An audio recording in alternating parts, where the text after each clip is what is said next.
बिस्मिल्लाहिर्रहमानिर्रहीम। अस्सलाम वालेकुम friends, Revo mean evolution channel पे सुफियान आपको खुशामदीद कहता है। दोस्तों, आज की एक नई ज़बरदस्त वीडियो उन लोगों के लिए लेकर हाजिर हूँ जो ऑस्ट्रेलिया का स्टूडेंट वीज़ा अप्लाई करने जा रहे हैं। दोस्तों, मैं अभी जो है आपको लैपटॉप की स्क्रीन पर लेके जाके स्टूडेंट वीज़ा अप्लाई करने के लिए आपने सब क्लास 500 जो फॉर्म नंबर है उसको किस तरह से फिल करना है उसकी पूरी लाइव डेमो जो है आपको इस वीडियो में देने जा रहा हूँ। दोस्तों, लैपटॉप की स्क्रीन पे ए से लेके जेड तक जो है आपको सब क्लास ऑस्ट्रेलिया सब क्लास 500 की जो वीज़ा एप्लीकेशन फॉर्म आपने ऑनलाइन ऑस्ट्रेलिया के लिए स्टूडेंट वीज़ा के लिए किस तरह से फिल करना है उसकी पूरी लाइव डेमो जो है आपको लैपटॉप की स्क्रीन पे जो है वो देने जा रहा हूँ। दोस्तों, यहाँ पे मैं आपको एक चीज़ और बताता चलूँ कि अगर आप स्टूडेंट वीज़ा के अलावा अगर आप ऑस्ट्रेलिया का विजिट वीज़ा अप्लाई करना चाहते हैं तो उसमें सब class 600 visa fees online application form किस तरह से फिल करना है उसकी मैं अलग से वीडियो बना चुका हूँ। इसी तरह वीज़ा एप्लीकेशन फॉर्म सब क्लास 1419 की भी लाइव डेमो मौजूद है। इसी तरह दोस्तों, वीज़ा एप्लीकेशन फॉर्म 1415 को किस तरह से फिल करना है उसकी भी लाइव डेमो जो मौजूद है। तो दोस्तों, जिस भी कैटेगरी में आप वीज़ा अप्लाई करने जा रहे हैं और आपने जो है वो वीज़ा एप्लीकेशन फॉर्म जो है वो ऑस्ट्रेलिया के लिए सबमिट करवाना है तो पूरा प्रोसेस जो है सभी वीज़ा फॉर्म्स का जो है वो लिंक नीचे डिस्क्रिप्शन में मौजूद है, आप देख सकते हैं। आज की जो डेडिकेटेड वीडियो है वो सिर्फ और सिर्फ स्टूडेंट वीज़ा के लिए है, जिसमें सब क्लास वीज़ा फॉर्म से 500 जो है वो मैं आपको फिल करना ऑनलाइन जो है वो सिखाऊंगा। तो दोस्तों, आइए चलते हैं लैपटॉप की स्क्रीन पे और स्क्रीन पे जाने से पहले मेरे चैनल को सब्सक्राइब कर लें। हाँ जी दोस्तों, तो हम लैपटॉप की स्क्रीन पे आ चुके हैं। दोस्तों, यहाँ पे मैं आपको दिखाता चलूँ, ये आप देख सकते हैं कि ये गवर्नमेंट ऑफ ऑस्ट्रेलिया की ऑफिशियल वेबसाइट जो है वो आपको दिखा रहा हूँ। तो यहाँ पे आप देख सकते हैं subclass 500 student visa visit Australia to the participant course of study. दोस्तों, यहाँ पे जो है आप देख सकते हैं ये पूरी डिटेल लिखी है। यहाँ पे जो है आप अप्लाई वाली ऑप्शन पे जो है जाके जो है वो क्लिक करेंगे। दोस्तों, जो ही आप अप्लाई वाली ऑप्शन पे जो है वो क्लिक करेंगे तो आपको जो है वो एक बकायदा अकाउंट जो है वो क्रिएट करना पड़ेगा, जिसे IME अकाउंट कहते हैं। उसमें आपने उसको क्रिएट किस तरह से करना है वो अकाउंट भी ऑलरेडी मैं एक क्रिएट करने की वीडियो बना चुका हूँ, नीचे लिंक डिस्क्रिप्शन में मौजूद है। जब आपका अकाउंट बन जाएगा, जब आप लॉगिन करेंगे तो कुछ इस तरह से इंटरफेस जो है आपके सामने ओपन होगा। ये फर्स्ट स्लाइड में हम मौजूद हैं, 25 स्लाइड जो है हमने जो है वो फिल करनी होगी। आपने यहाँ से जो है टर्म्स एंड कंडीशन को एग्री करके नेक्स्ट वाली ऑप्शन पे जो है वो क्लिक करना होगा। दोस्तों, जो ही आप नेक्स्ट पे ऑप्शन पे जो है वो क्लिक करेंगे, अब आपको जो है वो एप्लीकेशन स्टार्ट हो चुकी है। यहाँ पे आपसे करंट लोकेशन पूछ रहा है। सबसे पहले आपने लोकेशन देनी होगी कि जिस भी कंट्री से आप अप्लाई कर रहे हैं, अगर इंडिया से हैं, बांग्लादेश से हैं, पाकिस्तान से हैं, यहाँ पे आप अपना जो है वो कंट्री का नाम लिखेंगे। यहाँ पे लीगल स्टेटस लिखेंगे कि आप वहाँ के सिटीजनशिप हैं, आपके पास वर्क परमिट मौजूद है या क्या है। तो डेफिनेटली मैं पाकिस्तान का सिटीजन हूँ, तो यहाँ पे जो है वो शहरी हूँ तो सिटीजनशिप लिखूंगा। आगे वो आपसे पूछ रहा है, is the applicant applying for this visa because their studies in Australia have been deferred due to COVID. तो दोस्तों, जो है ये कोविड का भी जो है बीच में जो है वो जिक्र आ रहा है, तो इसको जो है हम नो पे ही टिक कर देते हैं ताकि जो है वो कोविड वाला सिलसिला जो है वो बीच में जो है उसकी क्वेश्चन जो है ना ही आए। तो दोस्तों, आगे आ जाते हैं। लिखा हुआ है कि confirmation does the applicant hold a confirmation of COE for any intended course of Australia। दोस्तों, जब आपने डेफिनेटली जब आपने जो है वो किसी भी कॉलेज या यूनिवर्सिटी में अप्लाई किया होगा तो आपको जो है बकायदा COE नंबर जो है वो मिला होगा। वो जो यहाँ पे जो है आपने जो है उसको ऐड करना होगा। यहाँ से ऐड वाली ऑप्शन पे जाएंगे, फिर आपने जो है उस नंबर को जो है वो यहाँ पे जो है वो ऐड करना होगा। तो यहाँ पे जो है वो मैं ऐड नंबर दे देता हूँ। अब आप सारे तो इसको जो है वो कंफर्म करने के बाद आगे वाली ऑप्शन में चले जाएंगे। अच्छा, अब आपसे कह रहा है does the applicant hold evidence for their intended stay in Australia other than the COE। तो दोस्तों, अब आपसे कह रहा है कि आपके पास जो है कोई और भी प्रूफ जो है वो COE के अलावा कोई और भी प्रूफ जो है वो मौजूद है ऑस्ट्रेलिया के लिए। तो हमारे पास कोई और प्रूफ जो है वो मौजूद नहीं है। अभी हम सिर्फ स्टूडेंट वीजा के लिए अप्लाई करने जा रहे हैं। आगे आपसे कह रहा है select the education sector of applicant principal course. यहाँ पे जो है अब आपने जो है वो बकायदा बताना होगा कि आप हायर एजुकेशन के लिए जा रहे हैं, फॉरेन अफेयर के लिए जा रहे हैं, इंडिपेंडेंट पोस्ट ग्रेजुएशन के लिए जा रहे हैं, किसके लिए जा रहे हैं। तो मैं जो है यहाँ पे पोस्ट रिसर्च सेक्टर जो है उस वाली ऑप्शन पे जो है वो टिक कर देता हूँ। आपने अपनी रेलिवेंट ऑप्शन जो है वो टिक करनी होगी। आगे आपसे कह रहा है is the applicant applying for this visa due to the course of their Australia education provider. तो कि ये प्रीवियसली आप जिस भी आपने जो है वो एजुकेशन में जो है वो एडमिशन लिया था तो क्या वो क्लोज हो गया था, तो उसके बाद जो है आप दोबारा उसी को जो है वो कंटिन्यू करना जा रहे हैं। तो अगर तो आपके केस में ऐसे है कि आपने उसी कोर्स को जो है दोबारा जाके जो है दोबारा से कंटिन्यू करना है, आपका कोर्स जो है वो सीज हो चुका था यूनिवर्सिटी से, कॉलेज की तरफ से, या फिर आपने खुद जो है वो सीज करवाया था उसको कंटिन्यू नहीं कर सके थे, तो फिर आपने यस वाली ऑप्शन पे जाना होगा। अदरवाइज जो है आप अगर नए एडमिशन के लिए जा रहे हैं, फर्स्ट टाइम जा रहे हैं और नया एडमिशन आप लेंगे तो नो वाली ऑप्शन पे जाएंगे। आगे आपसे कह रहा है Commonwealth funded student is the applicant receiving partial or full funding under the training scheme provided by the Commonwealth Government of Australia। तो दोस्तों हमारे केस में नो है, हम खुद से ही जो है वो पढ़ने जा रहे हैं। इसके गवर्नमेंट ऑफ ऑस्ट्रेलिया के रेलिवेंट जो ट्रेनिंग स्कीम है उसके रेलिवेंट जो है हम अप्लाई नहीं करने जा रहे, और नेक्स्ट वाली ऑप्शन पे जो है वो टिक कर देंगे। अब आपसे दोस्तों फर्स्ट नेम पूछ रहा है, यहाँ पे जो है आपने अपना फर्स्ट नेम देना होगा, फैमिली नेम देना होगा। फैमिली नेम से मुराद आपका नाम का आहर वाला हिस्सा है। मिसाल के तौर पर मेरा नाम अहमद भट्ट है, तो भट्ट जो है वो मेरा फैमिली नेम है और गिवन नेम जो है अहमद है। यहाँ पे जो है मैं मेल लिखूंगा। यहाँ पे आपने डेट ऑफ बर्थ जो है वो अपनी देनी होगी, तो आप अपनी जो है डेट ऑफ बर्थ यहाँ पे जो है वो देंगे। इसी तरह डेट ऑफ बर्थ देने के बाद जो है डेट ऑफ बर्थ देने के बाद जो है आप आगे जो है वो प्रोसीड करेंगे। अब आपसे कंट्री ऑफ पासपोर्ट पूछ रहा है कि आपका पासपोर्ट जो है वो कौन से कंट्री का है, वो आपने यहाँ पे देना होगा। अब nationality of passport holder, nationality आपसे पूछ रहा है कि आपके पास किसकी है, तो मेरे पास पाकिस्तान की है। इसी तरह अब आपसे डेट ऑफ इशू से मुराद जो है आपके पासपोर्ट की डेट ऑफ इशू पूछ रहा है कि आपका पासपोर्ट जो है वो कब इशू हुआ था, तो मैं यहाँ पे अपने पासपोर्ट की जो इशू डेट है वो लिखूंगा। आगे आपसे पासपोर्ट की एक्सपायरी डेट पूछ रहा है, तो यहाँ पे मैं एक्सपायरी डेट जो है वो दे दूंगा। आप भी इसी तरह अपने पासपोर्ट से सारी डिटेल जो है वो दे के जो है यहाँ पे देंगे। अगर आपसे कह रहा है प्लेस ऑफ इशू के आपको जो है ये इशू कहाँ से हुआ था, तो मुझे जो है यहाँ पे जो है वो मैं अपने सिटी का नाम और आगे जो है वो अपने कंट्री का नाम जो है वो लिख दूंगा। अच्छा, आगे जो है दोस्तों अब आपसे कह रहा है कि does the applicant have the national identity card number, definitely yes, मेरे पास आइडेंटिटी कार्ड जो है वो मौजूद है। अब आपसे आइडेंटिटी कार्ड की जो है वो बकायदा जो है वो डेट पूछ रहा है। Entry the exact shown on the identity card के ऊपर जो भी डिटेल है वो अब आपसे कह रहा है कि आप वो फिल करें, तो मैं यहाँ पे जो है वो फिल करूंगा, अपनी डिटेल जो है यहाँ पे दूंगा। Sir name, identity card number जो है आगे आपसे पूछ रहा है वो आप यहाँ पे जो है वो देंगे। इसी तरह अब आपसे कंट्री ऑफ इशू के आपका जो है ये इशू जिस भी कंट्री से होता है उसका इशू डेट की जो है वो इशू डेट दें, तो यहाँ पे जो है वो मैं इशू डेट भी दे दूंगा। इसी तरह आप भी जो है अपना कौमी शनाख्ती कार्ड से दे के डेट ऑफ इशू जो है वो देंगे यहाँ पे, तो मैं भी जहाँ पे अपनी डेट ऑफ इशू जो है और डेट ऑफ एक्सपायरी जो अपनी इसकी कौमी शनाख्ती कार्ड की है वो यहाँ पे दूंगा, और उसके बाद इसको कंफर्म करके जो है अगले ऑप्शन पे चला जाऊंगा। सॉरी, ये आपसे कंट्री ऑफ रेजिडेंस पूछ रहा है, ये भी कंट्री ऑफ रेजिडेंस भी मेरी पाकिस्तान है। तो इसी तरह दोस्तों अगर कोई आपसे मिस्टेक होती है तो ये रेड साइन देगा, आगे नहीं जाएगा, आपको बकायदा हाईलाइट करेगा। अब दोस्तों अब आपसे ये सारी डिटेल अब आपने फिल कर लिया। अब आगे जो है अब आपसे पूछ रहा है कि प्लेस ऑफ बर्थ आपने यहाँ पे जो है वो प्लेस ऑफ बर्थ देनी होगी कि किस जगह पे जो है वो आप सिटी का नाम जो है यहाँ पे देना होगा। मैं सिटी का अपने का नाम दे देता हूँ। आगे आपसे प्रोविंस पूछ रहा है कि आपका सूबा कौन सा है, तो मैं सूबे का नाम दे देता हूँ। इसी तरह दोस्तों अब आपसे कंट्री पूछ रहा है कि कंट्री कौन सी जगह पे जो है आपकी पैदाइश हुई थी, तो मैं कंट्री का नाम दे देता हूँ। अब आपसे रिलेशनशिप स्टेटस पूछ रहा है कि आप जो है मैरिड हैं, एंगेज हैं, क्या है, डिवोर्स्ड हैं, क्या है, जो है नेवर मैरिड हैं, तो आपके केस में जो भी होगा मैं मैरिड दे रहा हूँ, मैं मैरिड हूँ। अब आपसे बोला is the applicant currently or have they ever been known by another name, आप किसी और नाम से, आपका कोई प्रीवियस अगर पास में नाम था या कोई बर्थ के टाइम पे पैदाइश के टाइम पे आपका कोई और नाम था, तो फिर आपने यस वाली ऑप्शन पे जाके नीचे उसकी डिटेल देनी होगी। तो मेरा पैदाइश के टाइम पे भी और प्रीवियसली कोई और नाम नहीं है। Citizen of the selected country of Pakistan, yes मैं पाकिस्तान का सिटीजन हूँ। Is the applicant a citizen of another country, no मैं सिर्फ पाकिस्तान का सिटीजनशिप मेरे पास मौजूद है, किसी और कंट्री की नहीं है। Does this applicant have any other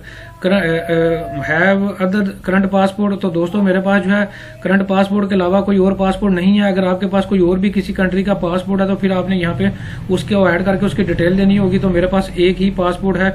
आगे आपसे पूछ रहा है other identity card number, does the applicant have an identity documents, तो नो करूंगा मैं। तो इसी तरह जो है आप भी नो वाली ऑप्शन पे जाएंगे, क्योंकि हम कौमी शनाख्ती कार्ड नंबर भी दे चुके हैं, पासपोर्ट भी दे चुके हैं, इसके अलावा हमारे पास और आइडेंटिटी डॉक्यूमेंट्स नहीं है।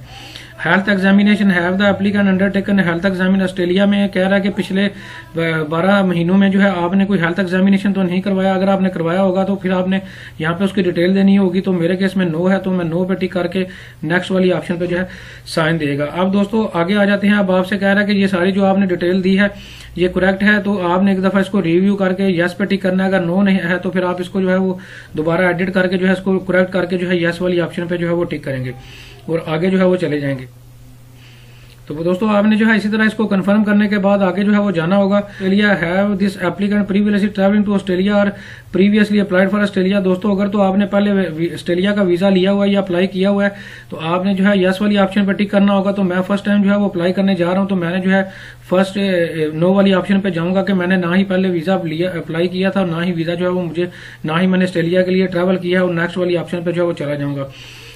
दोस्तों अब जो है अब आपसे ये कह रहा है कि आपका कोई और फैमिली मेंबर भी जो है आपके साथ जो है वो अप्लाई करने जा रहा है, तो मेरी ऑप्शन में नो है। डेफिनेटली अगर तो आपके साथ कोई और फैमिली मेंबर जो है अप्लाई इस वीज़े को करने जा रहा है तो आप यस करेंगे और नीचे जो है उसको फिर आपने जो है वो ऐड करना होगा। तो मेरे केस में नो है, फिर मैं नेक्स्ट वाली ऑप्शन पे जो है वो चला जाऊंगा। अब आपसे दोस्तों पूछ रहा है country of residence, usual country of residence, यानी कि आप जिस कंट्री में रह रहे हैं उसका जो है आपने जो है वो नाम देना होगा। या अब आपसे कह रहा है कि दोस्तों आप वो वाले ऑफिस का जो आपका करीबी ऑफिस है उसका जो है वो बकायदा जो है वो नाम दें, जिस जहाँ पे जो है अगर आपका इंटरव्यू कंडक्ट किया जाता है तो आपको जो भी करीबी जो ऑफिस होगा उसका जो है वो आपने जो है वो नाम देना होगा। तो आप अपने कंट्री का नाम टाइप करेंगे तो नीचे ऑटोमेटिकली आपके जो नियर बाई जितने भी ऑफिस जो है एम्बेसी की, जो नियर बाई आपकी ऑस्ट्रेलिया की एम्बेसी होगी उनके नाम आ जाएंगे। तो मेरे करीबी जो है वो इस्लामाबाद था, तो मैं यहाँ पे इस्लामाबाद का ऑफिस का एड्रेस दे देता हूँ कि अगर मेरा इंटरव्यू कंडक्ट किया जाता है तो वो इस्लामाबाद में ही जो है वो किया जाए। अब आपसे कह रहा है कि रेजिडेंशियल एड्रेस, दोस्तों यहाँ पे जो है अब आपने अपने जिस जगह पे जो है वो आपकी रिहाइश है, परमानेंट रेजिडेंस है, वो अब आपसे पूछ रहा है। यहाँ पे आपने अपने घर का एड्रेस जो भी होगा वो यहाँ पे जो है वो देना होगा। तो मैं जो है यहाँ पे दोस्तों अपना पूरा एड्रेस जो है वो यहाँ पे दूंगा। आप सब टाउन पोस्टल कोड एड्रेस अगर तो आपको पता है आप दे सकते हैं। सुबह पूछ रहा है, प्रोविंस पूछ रहा है, वो भी मैंने दे दिया है। टाउन आपसे पूछ रहा है, सिटी पूछ रहा है, तो मैं टाउन सिटी भी यहाँ पे जो है वो दे देता हूँ। इसी तरह आप भी जो है वो अपनी पूरी डिटेल अपने घर का एड्रेस जो है यहाँ पे देंगे। Is the postal address the name as the, यानी कि वो आपसे कह रहा है कि आपका घतों किताबों के लिए घर का जो एड्रेस है वो यही है, तो मैं यस वाली ऑप्शन पे टिक करूंगा। अगर आप नो वाली ऑप्शन पे जाएंगे तो फिर आपने बकायदा उसकी भी डिटेल देनी होगी कि एम्बेसी अगर आपके पास एम्बेसी अगर आपके साथ हथों किताबत करती है, कोई कुरियर भेजती है तो वहां पे आपको मिले तो आपने वो वाला एड्रेस यहाँ पे देना होगा। तो मेरा एड्रेस यही है जो मेरा घर का एड्रेस है, कॉरेस्पॉन्डिंग के लिए भी मेरा यही एड्रेस जो है सेम है। अब आपसे जो है वो घर का फोन नंबर पूछ रहा है, बिजनेस का, मोबाइल का, तो वो कह रहा है कि आप इसमें स्पेस जो है वो नहीं देंगे। इसी तरह दोस्तों आपने जो है इसको फॉलो करना होगा, आप स्पेस के बगैर जो है इसको जो है वो देंगे। और यहाँ पे जिस भी कॉरेस्पॉन्डिंग एड्रेस पे जो है वो आपको ईमेल आए वो भी यहाँ पे आपने दे के नेक्स्ट वाली ऑप्शन पे जो है वो टिक करना होगा। जो ही नेक्स्ट वाली ऑप्शन पे आप टिक करेंगे अथराइज रिसीव्ड, अब आपसे कह रहा है डू द एप्लीकेंट अथराइज, वो कह रहा है कि दोस्तों आप जो है वो किसी और बंदे को अथराइज करेंगे कि आपके कोई और बंदा आपके बिहाफ पे जो है आपके डॉक्यूमेंट जो है वो या कोई भी कॉरेस्पॉन्डिंग जो मैसेज से आती है वो रिसीव कर सके। तो मैं खुद ही रिसीव करूंगा, किसी को अथराइज नहीं करूंगा। अब मैं नो पे टिक करूंगा। और अगर आप किसी को अथराइज करना चाहते हैं तो फिर आप यस वाली ऑप्शन पे टिक करेंगे। जो ही आप यस वाली ऑप्शन पे टिक करेंगे तो फिर आपने उस बंदे की जो है वो बकायदा जो है वो डिटेल देनी होगी कि माइग्रेंट है या एजुकेशन या कोई और आपका फैमिली मेंबर है, तो फिर आपने नीचे वाली ऑप्शन पे जाना होगा और उसकी डिटेल देनी होगी। तो मैं जो है नो पे टिक करूंगा। मैं खुद ही जो है अपनी कॉरेस्पॉन्डिंग रिसीव करूंगा और कॉरेस्पॉन्डिंग के लिए जो है मेरा ये ईमेल एड्रेस जो है वो होना चाहिए, वो मैंने यहाँ पे ऑलरेडी दिया हुआ। उसको फिल करने के बाद नेक्स्ट वाली ऑप्शन पे चला जाऊंगा। दोस्तों ये आपसे कह रहा है कि आप उस फैमिली जो फैमिली मेंबर आपका उसकी डिटेल जो है यहाँ पे जो है वो दें जो कि आपके साथ जो है वो स्टूडेंट वीजा अप्लाई नहीं कर रहा। तो दोस्तों यहाँ पे मैं आपको एलैबोरेट करता चलूँ कि जो लोग मैरिड हैं वो यस वाली ऑप्शन पे टिक करेंगे और जो अनमैरिड हैं वो नो वाली ऑप्शन पे टिक करेंगे। तो दोस्तों मैं मैरिड हूँ, मैंने ऑलरेडी मैरिड पीछे लिखा हुआ था, तो मैरिड वाली ऑप्शन पे जाऊंगा। आगे मैंने 1 बाय 1 फैमिली मेंबर अपने सारे ऐड करने होंगे। ये वो वाले फैमिली मेंबर होंगे जो कि स्टूडेंट वीजा अप्लाई करने जा रहे हैं या नहीं जा रहे, दोनों सूरतों में आपने जो है उन फैमिली मेंबर्स का जो है अपनी नाम देना होगा। फैमिली मेंबर्स में आपके बच्चे शामिल हैं, आपकी स्पाउस जो है वो शामिल है, तो स्टेप चाइल्ड है, ये सिर्फ मैरिड यानी कि आपकी बेगम और बच्चों की आपने डिटेल जो है 1 बाय 1 यहाँ पे जो है वो ऐड करनी होगी।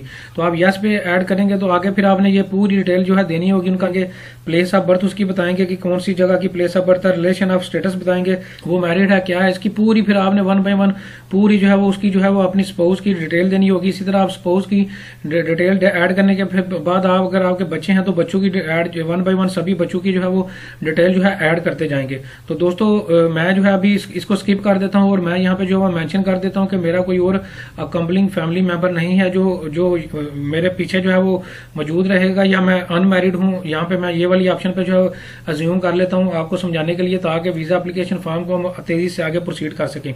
तो अगर आप मैरिड हैं तो यस पे क्लिक करके आगे अपने बीवी और बच्चों की डिटेल देंगे। दोस्तों अब आपसे कह रहा है कि अदर फैमिली मेंबर यहाँ पे अब जो है आप अपने अदर जो पेरेंट्स हैं उनकी डिटेल जो है और अपने बहन भाई की डिटेल देंगे। आपसे पूछा does the applicant have any parents are living in outside Australia, तो डेफिनेटली आपकी ऑप्शन भी यस होगी। तो आप जो है इसको 1 बाय 1 ऐड करते जाएंगे। सबसे पहले आपने फैमिली नेम जो है वो देना होगा, सॉरी यहाँ पे जो है सबसे पहले आपने अपना रिलेशन बताना होगा, तो मैं यहाँ पे पेरेंट्स लिख देता हूँ। इसी तरह आपने अपने बहन भाइयों की भी जो है वो पूरी डिटेल जो है 1 बाय वन सभी की डिटेल जो है यहाँ पे देनी होगी। तो मैं यहाँ पे पेरेंट्स लिख देता हूँ।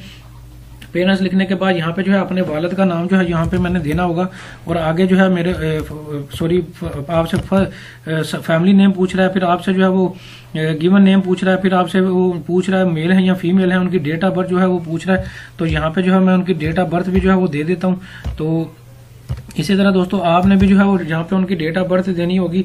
यूज योर रेजिडेंशियल एड्रेस उनका पूछ रहा है कि वो कहाँ पे रहते हैं, तो पाकिस्तान में रहते हैं दोस्तों। इसी तरह जो है आपने 1 बाय 1 इसी तरह सभी बहन भाई और पेरेंट्स की डिटेल देने के बाद इसको कंफर्म करके जो है आगे मूव करना होगा। यहाँ से जो है आप 1 बाय 1 ऐड करते जाएंगे।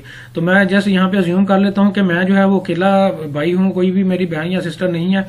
और दोस्तों अब आगे आ जाते हैं। अब आगे आपसे पूछ रहा है, ये बड़ा इंपॉर्टेंट पॉइंट है, जेन्युइन टेम्परेरी एंट्रेंस। दोस्तों यहाँ पे मैं यहाँ पे इसको क्लिक करता हूँ ताकि आपकी ज्यादा अच्छे तरीके से अंडरस्टैंडिंग हो सके।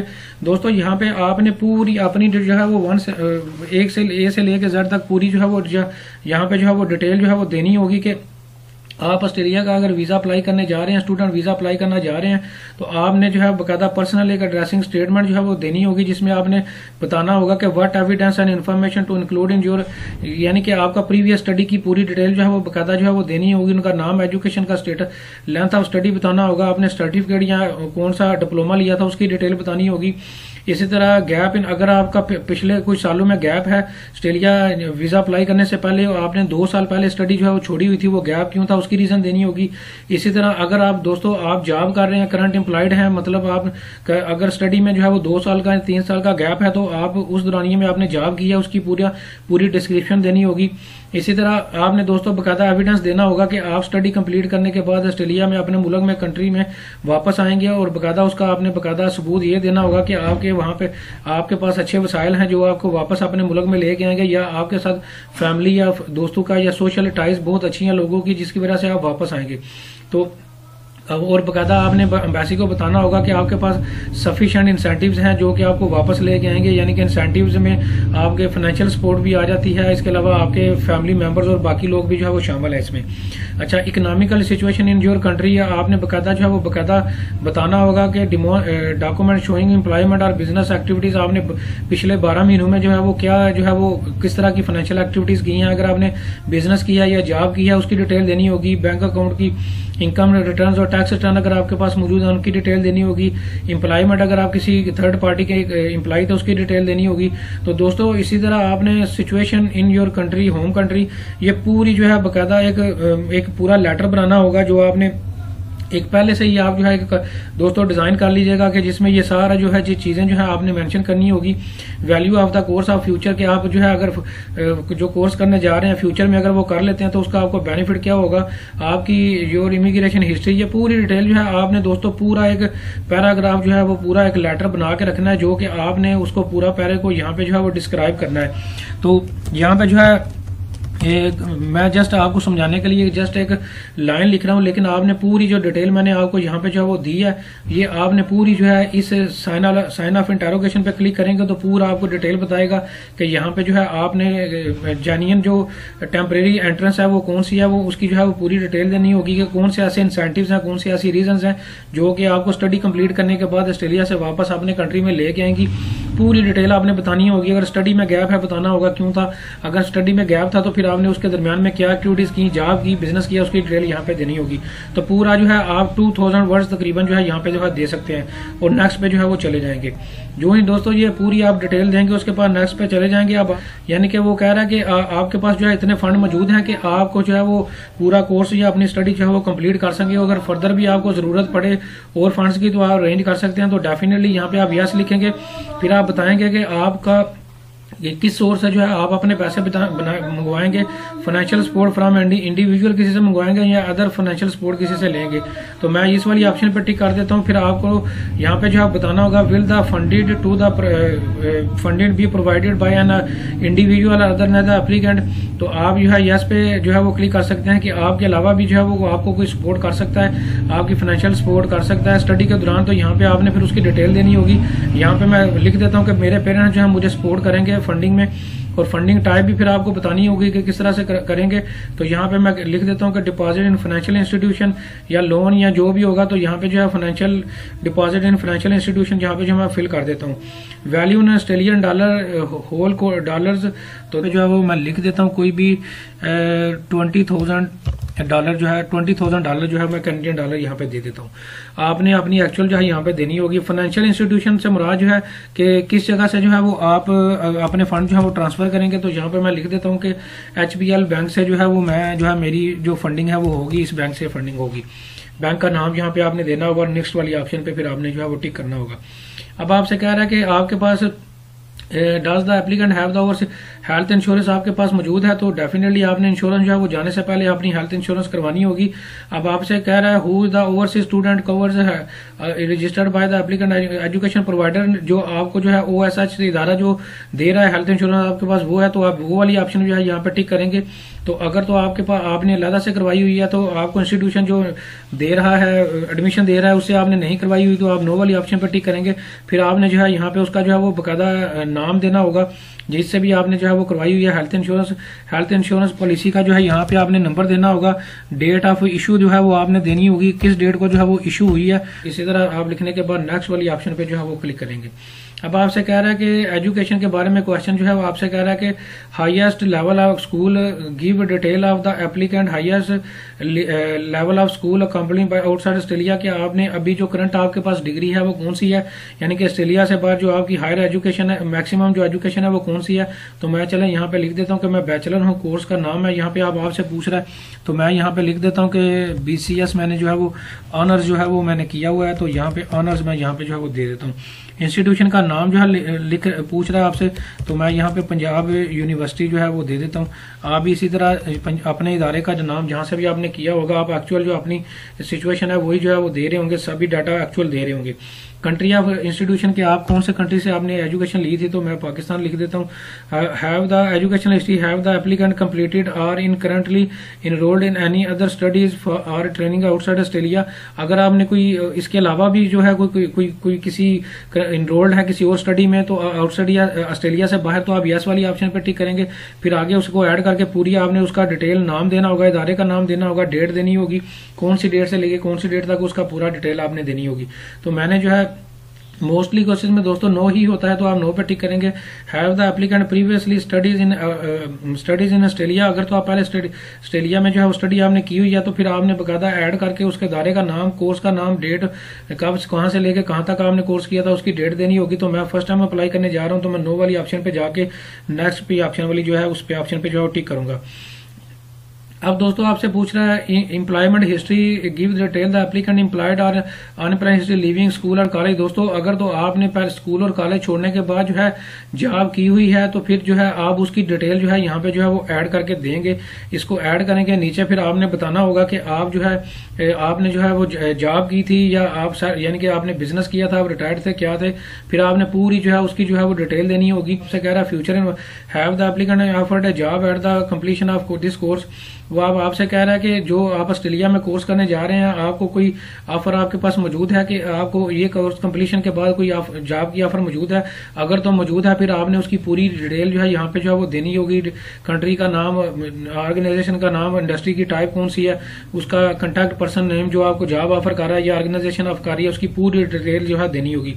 और अगर आपके पास कोई जॉब ऑफर नहीं है इस कोर्स को कंप्लीट करने के बाद, फिर आप जो है नो वाली ऑप्शन पे टिक करके जो है आपसे जो है लैंग्वेज के बारे में जो है वो क्वेश्चन कर रहा है, आपसे पूछ रहा है have the applicant undertaken English language testing with in the last, यानी कि आपने आइट्स जो है वो किया हुआ है कि नहीं पिछले 24 महीनों में, 2 सालों में। तो यस, आपको आइट्स जो है वो कंपलसरी आपने करना होगा। नेम ऑफ टेस्ट आपने बकायदा बताना होगा कि आपने आइट्स किया था, टफल किया था, क्या किया था, तो मैंने आइट्स किया था। डेट ऑफ टेस्ट आपसे पूछ रहा है कि आपने कौन सी डेट को जो है वो टेस्ट दिया, तो यहाँ पे मैं डेट ऑफ टेस्ट भी जो है वो दे देता हूँ। तो आप भी जो है इसी तरह अपनी डेट ऑफ टेस्ट भी जो है वो बकायदा आपने जो है वो बतानी होगी। टेस्ट का रेफरेंस नंबर जो है आपने यहाँ पे जो है वो देना होगा, जो भी आपका वो आपके टेस्ट का जो सर्टिफिकेट होगा उस पर आपका टेस्ट का रेफरेंस नंबर लिखा होगा, वो आपने देना होगा। आगे आपने जो है वो बकायदा कंट्री का नाम बताना होगा कि किस कंट्री से आपने किया था। आगे आपसे पूछ रहा है कि आपका उसमें स्कोर कितना था, तो यहाँ पे मैं लिख देता हूँ कि 7 मेरा स्कोर था, यानी कि कौन सी मेन लैंग्वेज मेरी अपनी नेटिव जो लैंग्वेज है वो कौन सी है, वो मैं उर्दू है मेरी, तो मैं यहाँ पे उर्दू दे देता हूँ। आपकी भी जो भी होगी वो आपने देनी होगी। अब आपसे कह रहा है study in language in English language. Have the applicant successfully completing at least 5 years studies in English language in Australia, Canada? तो ऑलरेडी तो दोस्तों अगर आपने पिछले 5 सालों में अगर इन कंट्रीज में जो है वो स्टडी हासिल की हुई है तो आप यस पे टिक करेंगे और फिर आप नीचे आपने डिटेल देनी होगी। तो मैंने इन कंट्रीज में पहले जो है वो किसी भी कंट्री में जो है वो एजुकेशन हासिल नहीं की, तो मैं नो वाली ऑप्शन पे जाऊंगा। In the last 2 years before applying studying visa the applicant successfully complete the requirement for senior secondary certificate education in Australia. दोस्तों कंडक्टेड इन ऑस्ट्रेलिया, तो दोस्तों ये भी मैंने अटेंड नहीं किया हुआ। अगर आपने अटेंड किया हुआ है तो आप जो है यस वाली ऑप्शन पे जाएंगे और आपने जो है अदरवाइज नो वाली ऑप्शन पे जाएंगे। Is the last 2 years before applying for student visa have the applicant successfully complete the substantial component of the course of the leading a qualifying from the Australian qualification framework certificate। अगर दोस्तों ये आपने जो है वो बकायदा attend किया हुआ है कोर्स तो फिर आपने यस वाली ऑप्शन पे टिक करना होगा, अदरवाइज नो वाली ऑप्शन पे टिक करके आप नेक्स्ट वाली ऑप्शन पे जो है वो चले जाएंगे। अच्छा दोस्तों, अब आपसे कह रहा है कि कंट्री विजिट, आपसे ट्रैवलिंग हिस्ट्री के बारे में पूछ रहा है। Have you any of the applicant visit any of country in the last 10 years? आपने 10 सालों में किसी भी कैटेगरी में अगर कोई विजिट किया हुआ है किसी भी कंट्री का तो आप यस वाली ऑप्शन पे जाएंगे। फिर आपने बकायदा उसका नाम देना होगा, कंट्री का नाम, डेट देना होगा, कौन सी डेट से लेके कौन सा डेट तक आपने ट्रैवल किया और कंट्री का नाम देना होगा। तो अगर आप फर्स्ट टाइम जो है वो ट्रैवल कर रहे हैं किसी और कंट्री में, आपने ट्रैवल नहीं किया हुआ तो आप नो वाली ऑप्शन पे टिक करके आगे चले जाएंगे। अब आपसे वीजा हिस्ट्री के बारे में पूछ रहा है। हैव द एप्लीकेंट और any other person including in this applicant held our country hold है वीजा ऑस्ट्रेलियन। अगर तो दोस्तों आपने पहले कोई वीजा आपने होल्ड किया हुआ है या आपके पास ऑस्ट्रेलिया का जो है या किसी और कंट्री का जो है वो वीजा मौजूद है तो फिर आपने यस वाली ऑप्शन जाके डिटेल उस कंट्री का नाम और डिटेल देनी होगी। और अगर आपके पास इस वक्त कोई और वीजा किसी कंट्री का, ऑस्ट्रेलिया का या किसी और कंट्री का मौजूद नहीं है तो वो नो वाली ऑप्शन पे आपने जाना। दोस्तों ये कह रहा है कि अगर आपने ऑस्ट्रेलिया या किसी और कंट्री में जो है पहले आपने अपने टाइम से ज्यादा स्टे किया और आपने जो वहाँ के लोकल रूल्स हैं, इमिग्रेशन के रूल्स हमको फॉलो कोई कभी ऐसा तो नहीं हो आपने ऐसा किया हो। तो अगर तो दोस्तों आपका किसी और कंट्री में ओवर स्टे हुआ था तो जिन डेट्स का आपको वीजा मिला था उससे ज्यादा का आपने स्टे उस कंट्री में, ऑस्ट्रेलिया में या किसी और में कंट्री में किया था तो फिर आपने यस वाली डिटेल पे जाना होगा। अगर आपने कभी भी किसी इमिग्रेशन के रूल को वायलेट नहीं किया और आपने जो भी टाइम किसी भी कंट्री में का जितना भी वीजा था उसी टाइम ड्यूरेशन में आप वापस आए हैं तो फिर आप नो वाली ऑप्शन पे जाएंगे। अच्छा, हैव द एप्लीकेंट और any other including have application for entry और फर्दर स्टे इन ऑस्ट्रेलिया और एनी अदर कंट्री रिफ्यूज्ड। तो पहले अगर आपका कोई वीजा रिफ्यूज या कैंसिल हो चुका है तो आप यस वाली ऑप्शन पे जाएंगे और डिटेल नीचे देंगे, अदरवाइज नो वाली ऑप्शन पे जाके नेक्स्ट वाली ऑप्शन पे जो है वो चले जाएंगे। 3 यानी कि कंसेक्टिव 3 माह जो है आपने किसी भी कंट्री में जो है वो ऑस्ट्रेलिया के अलावा किसी और कंट्री में लगातार आप 3 माह जो है रहे हैं या नहीं। तो दोस्तों मैं किसी भी कंट्री में 3 माह कंसेक्टिव जो है वो किसी भी कंट्री में नहीं रहा, मैं नो वाली ऑप्शन पे जाऊंगा। अगर यस करेंगे तो नीचे आपने फिर जो है वो बकायदा डिटेल जो है वो देनी होगी। इसी तरह आपसे पूछ रहा है does any applicant intend to enter a hospital or health facility including nursing. Australia में स्टे के दौरान आप कभी जो है आपने कोई हेल्थ फैसिलिटी ली थी, अगर तो ली थी तो आपने डिटेल देनी होगी वरना आप नो पे जाएंगे। Does any applicant intend to work or study to a doctor, dentist, paramedic. Australia stay के दौरान आपने कोई ये वाली डॉक्टर या एज ए डेंटिस्ट या एज ए पैरामेडिकल स्टाफ काम तो नहीं किया हुआ। अगर किया हुआ तो यस वाली डिटेल पे जाके डिटेल देंगे वरना नो पे जाएंगे। Does the any applicant intend to work or training at the child care centre में। अगर आपने ऑस्ट्रेलिया में पहले जो है वो आप गए थे तो आपने ये वाली चाइल्ड केयर या कोई भी और जो है वो सर्विस ली थी या नहीं, तो मैंने नहीं ली थी तो नो वाली ऑप्शन पे जाऊंगा।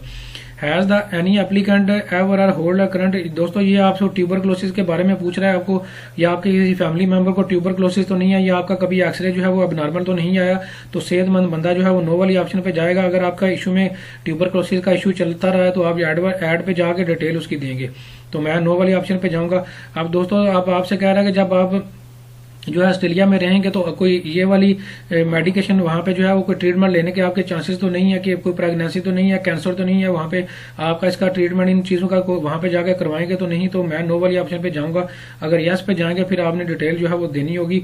यस दोस्तों इसलिए कर रहा हूँ जो जिन लोगों की भी यस ऑप्शन होगी वो भी देख सकते हैं कि नीचे फर्दर क्या ऑप्शन आ रही है। आगे आपसे पूछ रहा does any applicant required assistance with mobility. दोस्तों ये उन बारे में क्वेश्चन ये है जो लोग जो है वो खुद से चल फिर नहीं सकते, व्हील चेयर पे हैं, उनकी मोबिलिटी कॉम्प्रोमाइज्ड है और उनकी मेडिकल कंडीशन ऐसी है कि उनको किसी और बंदे की साथ जरूरत है, तो वो यस वाली ऑप्शन पे जाके फिर नीचे जो है उस बंदे का नाम और उसकी डिटेल जो है वो देंगे, जो बंदा उनको जो है वहां पे ऑस्ट्रेलिया लेके जाएगा।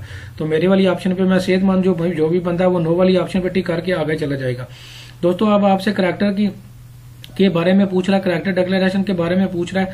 वो कह रहा है कि करंटली आर वेटिंग। आपने कोई भी दोस्तों इन सभी ऑप्शन पे जो है नो वाली ऑप्शन पे जो भी एक सिविलाइज सिटीजन है, जो एक अच्छा शहरी है, वो नो वाले सभी ऑप्शन पे नो पे टिक करेगा, क्योंकि इसमें लिखा हुआ है आपने कभी डिपोर्ट तो नहीं हुआ, आपने कभी जेल तो नहीं काटी, आप कभी कन्विक्टेड तो नहीं हुए, आपने कभी स्मगलिंग तो नहीं की। तो इस तरह के क्वेश्चन है। इन सभी आपके कभी पुलिस केस तो नहीं भरा, इन या स्मगलिंग में इन्वॉल्व तो नहीं रहेगी। इन सभी ऑप्शन पे जो है आपने जो है वो नो पे जाके एक सिविलाइज सिटीजन जो है वो टिक करेगा और इसके बाद नेक्स्ट वाली ऑप्शन पे जो है वो चला जाएगा। अब आपसे वार्निंग स्टूडेंट डिक्लेरेशन के बारे में पूछ रहा है। वो कह रहा है had the understood the information you provided, कि आपने जो भी इंफॉर्मेशन दी है वो सारी करेक्ट है। इसी तरह दोस्तों ये आपसे पूछ रहा है कि बाकी जो अरेंजमेंट ऑस्ट्रेलिया के नॉलेज वो आपकी सारी।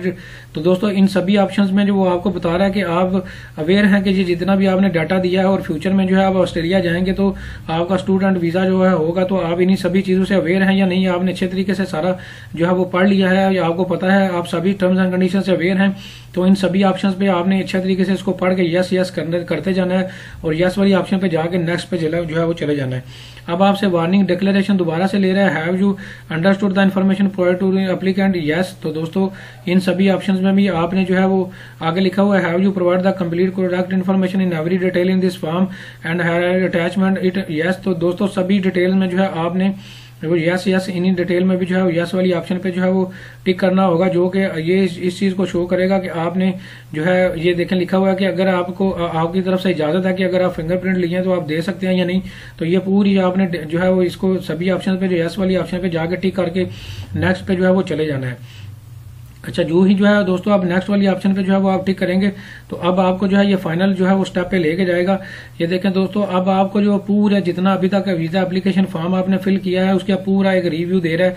ये आपने जितना भी पूरा 25 स्लाइडें जो है वो फिल की हैं उनका पूरा जो है वो आपको जो है 1 बाय 1 पूरी रिव्यू दे रहा है। आपने अच्छे तरीके से इसको सबमिट करवाने से पहले जो है इसको रिव्यू कर लेना है, क्योंकि यहाँ पे जो है आप इस ऑप्शन पे जो है वो एडिट कर सकते हैं और शायद अगली जो ही आप इसको सबमिट करें तो फिर शायद जो है आप अपना ऑप्शन जो है एडिट वाला ऑप्शन शायद आपके पास खत्म हो जाए। तो आपने इसको सारा डाटा अभी तक जो जितना भी दिया उसको अच्छे तरीके से पढ़ के नेक्स्ट वाली ऑप्शन पे जो है वो टिक कर देना है। जो ही दोस्तों आप नेक्स्ट वाली ऑप्शन पे जाएंगे, अब आपने क्या करना होगा कि यहाँ पे 1 बाय 1 अपने सारे डॉक्यूमेंट जो है वो अटैच जो है वो करने होंगे। ये देखें यहाँ पे जो है डिटेल में देखें एक्सपैंड ऑल पे अगर मैं क्लिक करता हूं तो ये देखें ये बकायदा लिखा हुआ है कि सबसे पहले आपने डॉक्यूमेंट्स की टाइप सबसे पहले आपसे पूछ रहा है कि आपने जो है वो सर्टिफिकेट ऑफ ओवरसीज हेल्थ यानी कि जो आपने इंश्योरेंस करवाई हुई है उसकी डिटेल जो है ये देखें हेल्थ इंश्योरेंस वो जो है ऐड करना है। फिर उसके बाद जो है आइडेंटिटी वाले पार्ट्स में अब आपसे देखते हैं वो क्या क्या मांग रहा है। Birth certificate, family registration certificate, national ID card, passport, ये आप एक से ज्यादा डॉक्यूमेंट्स भी जो है 1 बाय 1 जाके जो है वो अटैच कर सकते हैं। चले मैं आपको समझाने के लिए एक अटैच कर भी देता हूं ताकि आप जो है आपकी अंडरस्टैंडिंग जो है और अच्छी तरीके से हो सके। आपने यहाँ पे जो है वो डॉक्यूमेंट्स का नाम सेलेक्ट करना होगा, चूज फाइल पे जाना होगा और जहाँ पे भी आपके डॉक्यूमेंट्स लैपटॉप या कंप्यूटर में पड़े हुए हैं उनको जो है यहाँ से जो है इस तरह अपलोड करना होगा। ये देखें ये अपलोड जो है वो हो चुका है। इसी तरह दोस्तों आप 1 बाय 1 ये देखें अटैच वाली ऑप्शन पे जाऊंगा, अटैच जो है ये हो जाएगा। ये देखें ये अटैच जो है वो हो चुका है, ये बकायदा लिखा हुआ है। ये बर्थ सर्टिफिकेट ये देखें टिक हो चुका है ग्रीन रंग का, इसका मतलब है कि ये अटैच हो चुका है। इसी तरह दोस्तों आपने 1 बाय 1 सभी जो है वो सारा डिटेल जो है सारे डॉक्यूमेंट्स 1 बाय 1 सारे जो है वो डिटेल्स अपनी यहाँ पे जो है वो अपलोड करनी होगी और अपलोड करने के बाद नेक्स्ट वाली ऑप्शन पे जो है वो जाना होगा।